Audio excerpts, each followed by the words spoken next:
I was asked to talk about the learning challenges, but I changed it now because Sheila Madam has spoken about the challenges. So I'm going to focus more about the learning opportunity and the career opportunities in this digital age.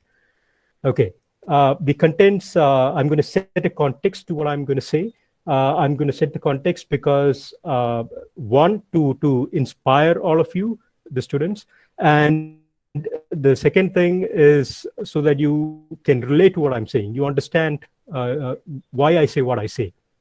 Then I'll focus on the learning opportunities, the career opportunities. There'll be a short conclusion and followed by Q&A. I guess it's common. And this whole thing is going to be in the backdrop of what is happening in the world right now, that is digitalization. This is a digital age. You can't afford to shy away from digital technology. If you do, you will be left out of the race. I mean, that's a fact. It's going to be increasingly difficult for you to grow in your career if you are not digitally savvy. That's the fact of the matter. So that's the first message to the students. All right. In terms of setting the context, I want to highlight the change in the global CIO perspective, CIO, Chief Information Officer. If you look at the year 1993, in fact, I think CIO, the term wasn't there back then. It was CEO, Chief Executive Officer. If you ask a CEO in the US or Europe as to, why don't you outsource your IT or IT-enabled services to India? His response would have been, why should I outsource to India? I have EDS here, I have IBM, I have the big five consulting firms back then. So why should I do it? He would have probably laughed at that possibility, at that prospect, right? But you fast forward to 2003, I'm talking about 10 years, just 10 years. If you ask the same question, I can't manage IT without India, would have been the response, right? 10 വർഷം കൊണ്ട് ഒരു ഇൻഡസ്ട്രിയിൽ വന്ന മാറ്റത്തിനെ കുറിച്ചാണ് ഞാൻ സംസാരിക്കുന്നത്. Anantaraman sir already, we are the leaders in technology എന്ന് പറഞ്ഞു കഴിഞ്ഞു. And the reason for that, and there's a reason for that, which I'll cover shortly. And you can expect the same change in perspective in other fields. In fact, Anantaraman sir പറഞ്ഞ പോലെ pharma industry, it's already happening. We are becoming the world leaders in pharma industry. And the same thing is going to permeate, the same change is going to permeate to other fields also. And I'll cover the reasons as to why and how we can part of that change. We can be part of that change. Okay, in terms of setting the context, the work style has changed currently. You all are aware of how it has changed. The change is that the workplace is getting redefined. Remote working or working from home is here to stay. So everything is going to be more and more online now. It already is, in fact, and that trend is going to, go on. The causes, if you look at the causes for why the remote working happened, right now it's spread into all fields because of COVID, but there's a history to it. Globalization and cost cutting is what initiated work from home or remote working concept. So it started with, US and European countries sending work to India. Then companies like Yahoo and Microsoft dabbled with the idea of working from home within US itself. They came back to the office model, went back to working from home, etc., etc. Now, then there is cheap data. Now, we should all thank Ambani for that. Ambani social media, but you should really be thankful that this meeting is happening right now because we have cheap data. We have the cheapest data in the world. Okay, so that has also helped working from home concept. And the COVID pandemic, of course. Earlier, work from home was mostly done in IT and a few consultancy and a few other sectors like that. Now it is spread to every field. If in-person presence is not required, you work from home. Now, the characteristics of work from home is digital skills assume significance, and I'll talk more about that. Online collaboration is required. You need to have good skills. Good skills are compensated well, regardless of where you are. The last point there is the world is leveling. So earlier, people used to look for a combination of skills and the geography. So in IT, for example, people used to say, I need 10 developers, 2 in the US and 8 in India. Now it's not like that. I need 10 good developers. That's it. The geography doesn't matter. the pay also often does not matter. So you might be earning the same here sitting in India as a person does sitting in the US. Now, I know people in Chennai who earn up to 35 lakh rupees sitting at home and doing coding work. The 35 lakh, it's not a small sum. And I'll cover more examples later. The gig economy is something that's a reality now, that's happening. What is meant by gig economy is that you take up work in small gigs, small chunks, and you deliver that, then you move on to the next thing. That might be for a different employer altogether, a different company altogether. So in US, in IT, it's a common practice. There are a lot of consultants working in this fashion. They take up a project, work on it for three to 6 months, then move on to the next thing. That is going to happen. Increasingly, we're going to switch to a gig economy. That's what all experts say. And it's absolutely important for the students to prepare for that change. Now, in setting the context, I want to cover the unique position that we are in. If you look at India, the advantages that India has, why people are flocking to India for getting the IT work done and even pharma work. India has a unique demographic advantage. We have a huge burgeoning young population. So if you look at this graph, this is taken from the CIA World Fact Book. On the y-axis here is the age group. So the lowest bar is 0 to 4. The next bar is 5 to 9, 10 to 14 years old, and so on and so forth.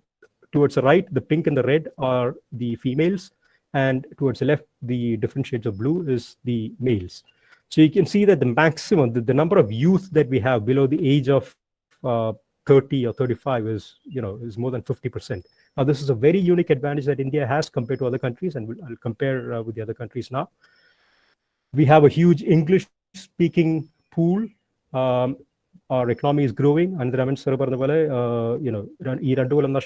are still on the growth path. We have a very cheap data connection. I talked about that already. We are fast integrating with the world.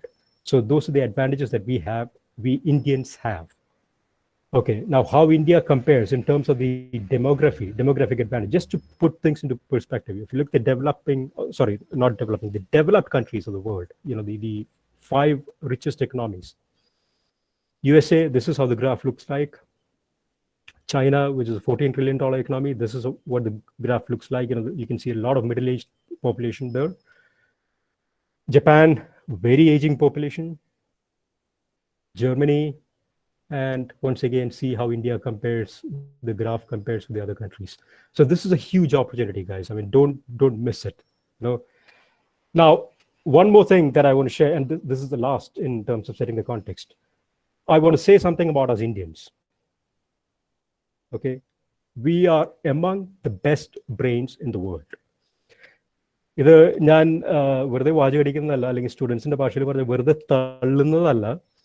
is fact to which I have first-hand exposure. I worked in different countries. I worked in the West, US, I worked in Singapore, I worked in the far South, South Africa, and I worked with, at least with 25 different nationalities directly. That is directed and now working the projects. At least I've worked with 25 different nationalities. The places that I worked in, Singapore is a very cosmopolitan city. Singapore has Standard Chartered working. I would published information on out of the 10,000 odd employees in Singapore, there were 75 different nationalities. I'm sure that I worked in New York. It's even more cosmopolitan. It probably had even more diversity. And I worked in a field where your logical thinking and analytical ability is tested. It is required very much for doing a job. So when you work in that kind of an environment, you are in a position to assess how you stand, how Indians stand with the other countries, right? And I'm telling you, we are among the best brains in the world, and that has contributed significantly to the fact that India is the IT hub of the world. But we do lack in certain other spaces. For example, management thinking is something that we don't have to the required extent. Professionalism is another place that we lack in. Tomorrow, in fact, I'm addressing the students of Holy Grace College in Mala about professionalism, the topic of professionalism. Interested students, if you're interested, you can join. So that's about us Indians. So we are in a good place.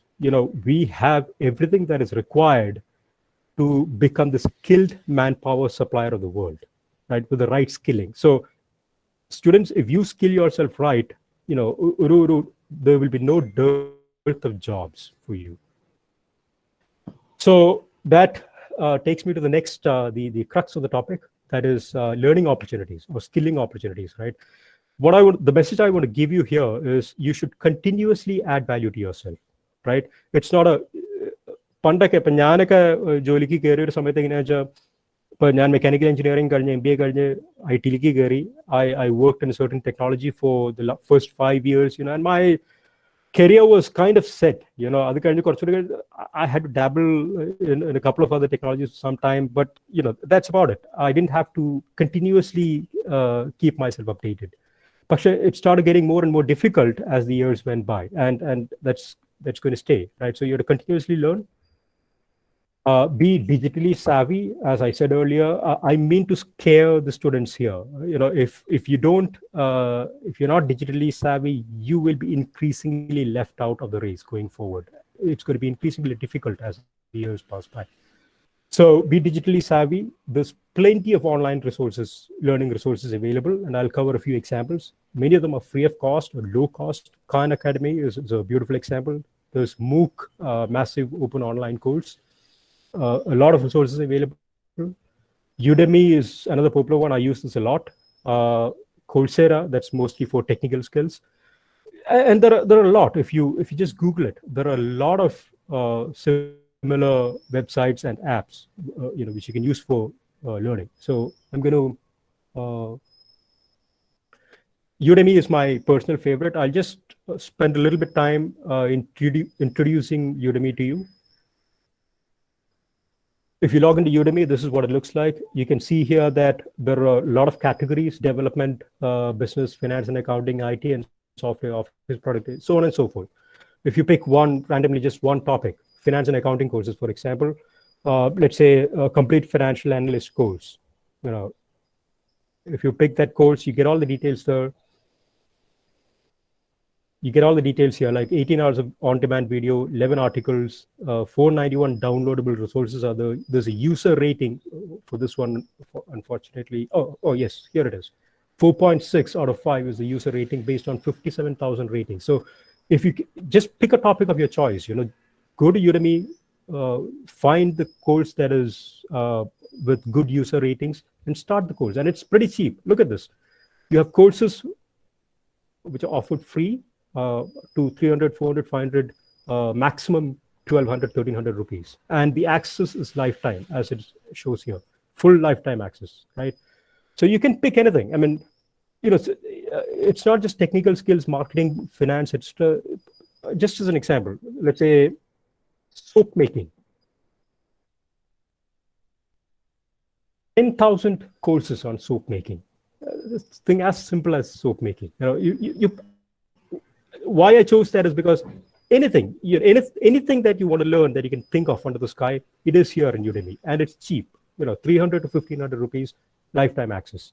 So make use of this. Okay, quickly moving on.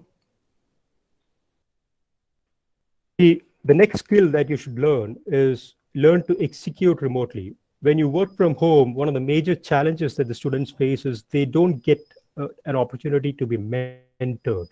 You're sitting alone in your house. If you have a doubt, you don't know who to call.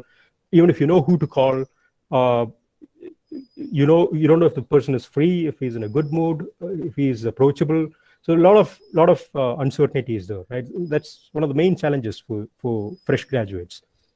So that comes in the way of collaborating. I mean, even it's not the same if you're sitting in the same room and sharing ideas. It's not the same as sitting at home and sharing ideas over the phone.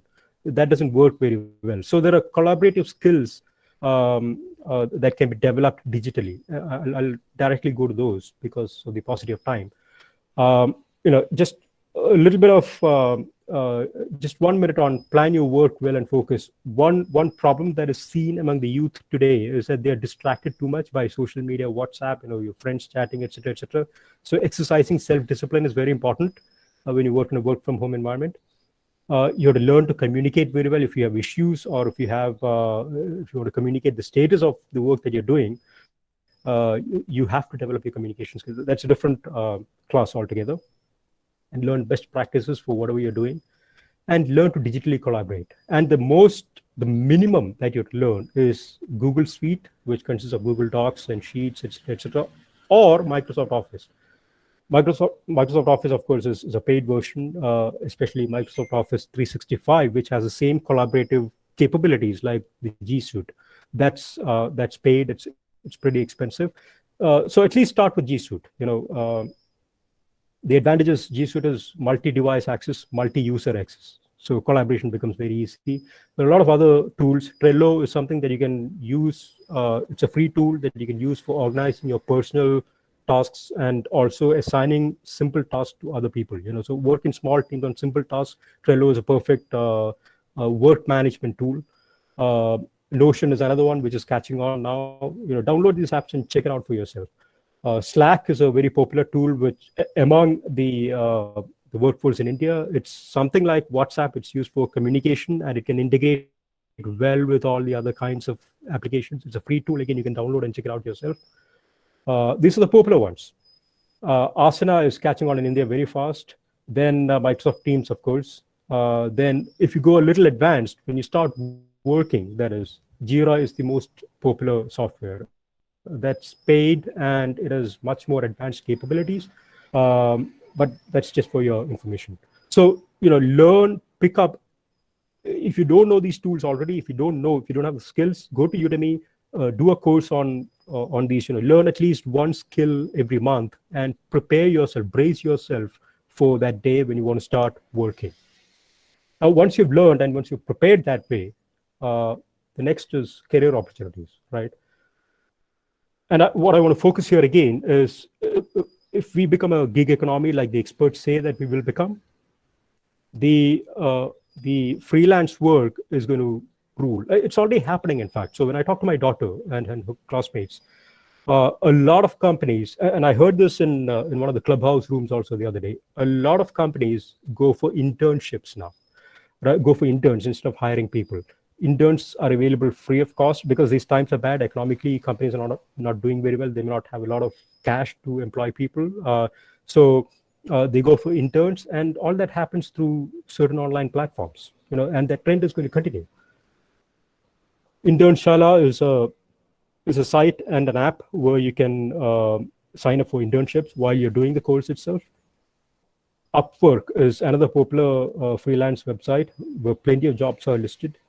Fiverr is another one, popular one, and guru.com. All these are, go and there are plenty like this, freelance.com. There are at least 15 different popular sites like this where you can register yourself and you can jobs listed. As an example, I'll take you through Upwork, one of the popular sites.